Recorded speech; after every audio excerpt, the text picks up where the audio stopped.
Welcome to the Silver Chair. My name is Jason Silver Hubbard, and I'm here with Keith Martin, owner and operator of TulsaSportBikeRiders.com.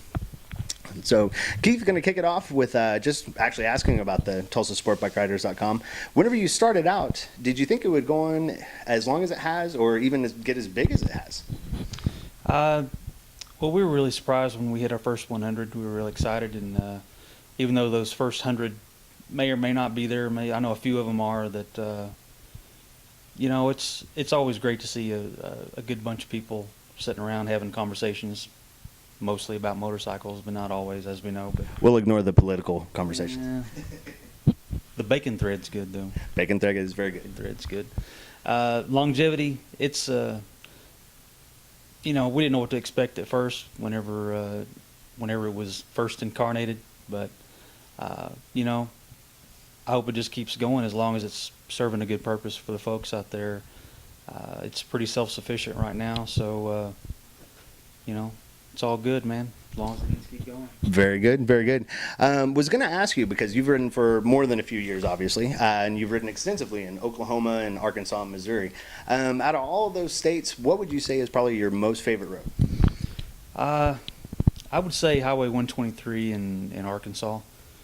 It's, a lot of people compare it to maybe the Arkansas Deals Gap, but it's a lot of fun and a lot safer than a lot of the roads out there as far as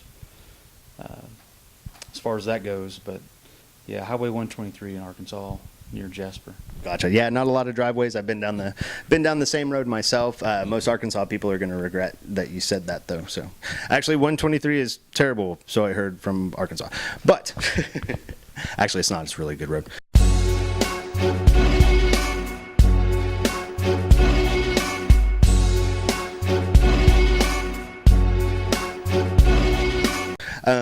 Okay, as far as track time, and as far as in your motorcycle career here lately, you've been doing a lot of track time. You're even an instructor with NESBA. So you've ridden a bunch of tracks in Oklahoma, and you've been up into the Kansas area and down in Texas. What would probably be your favorite track? Favorite track? I don't know. It's there's tracks I'd like to go back to, maybe just because haven't been there enough. I've been to Hallett quite a bit. Hallett's up there just because it's technical, lots of fun elevation change. I don't know. I think I'd really like to spend a lot more time at Heartland Park, just because I'd like to know it as well as I feel like I've got to know Hallett over the years. So even though Jamie Hacking didn't want to ride there because he figured it unsafe. He's probably right, but I'm not going that fast, so I'm not fast enough to hurt myself too bad, I'm sure.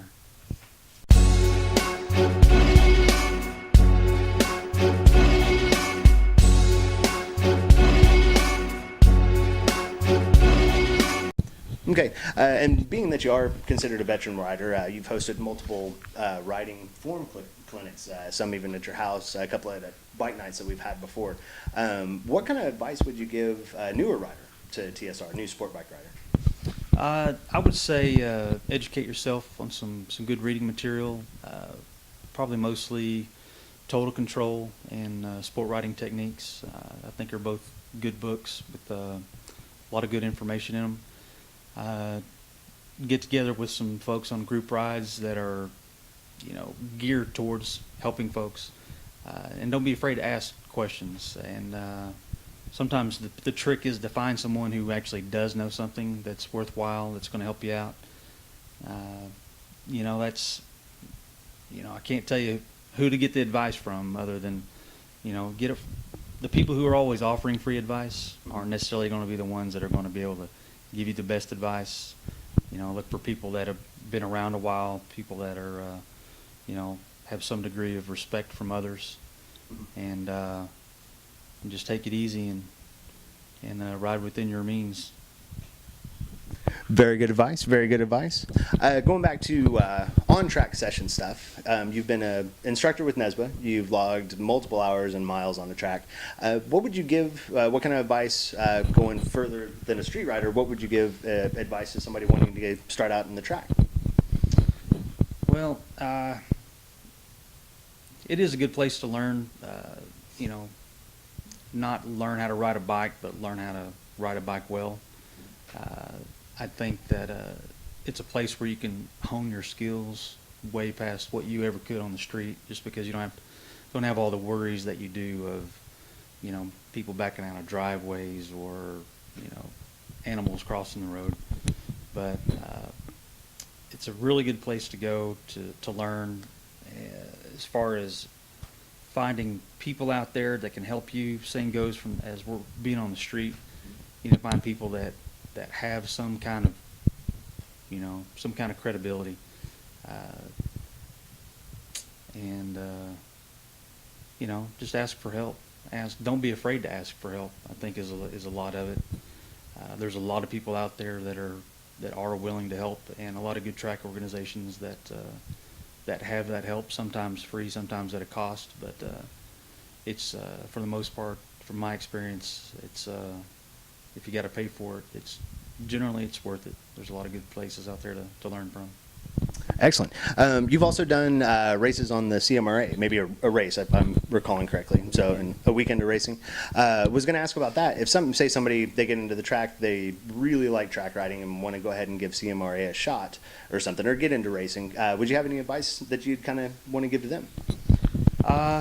If you want to do it, do it.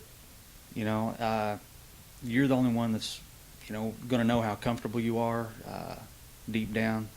You're going to have to, if you want to do it a season, you're going to have deep pockets. I just did it for one weekend, had a blast, wouldn't trade it for anything. Would I do it again? If I had $600 to throw it a weekend, yeah, hell yeah, I'd go do it every chance I had. But go hit QT right down the road, lottery tickets, right. Grab a couple. Sure, man, but you got to play to win. Sure. And yeah, it's the same way with getting into tracks. You find people that have done it. Find somebody that's done it more than one weekend to be able to tell you all the ins and outs. But it's going to cost a lot of money, even to do one weekend and have fun. You can go out there on street tires and minimum street tires and warmers. Mm-hmm. But if you haven't done it, go do it. It's running at the back of the pack is better than running, the last session of the day at your local track day. It's can't beat it. Nice, very nice. So, well, again, for YouTube, we're chopping it down to 5 questions. Going to keep it kind of short. Keith, just want to say thank you for your time, being the first interview. Kind of a new format that we're working on. The Silver Chair used to always be questions via email, and then a couple of pictures, and we're going with a new format, and Keith decided he would go ahead and be my guinea pig for that. So, awesome. Thank you very much.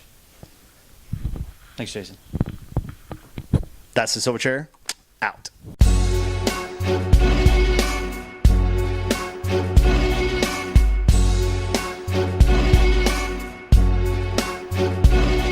People come and go, but it's been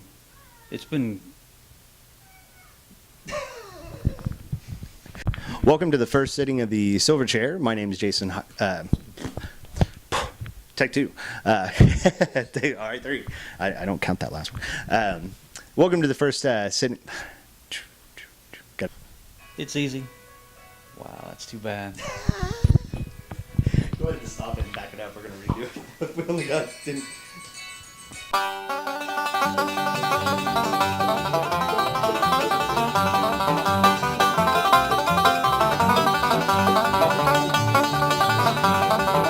Can I go pee now?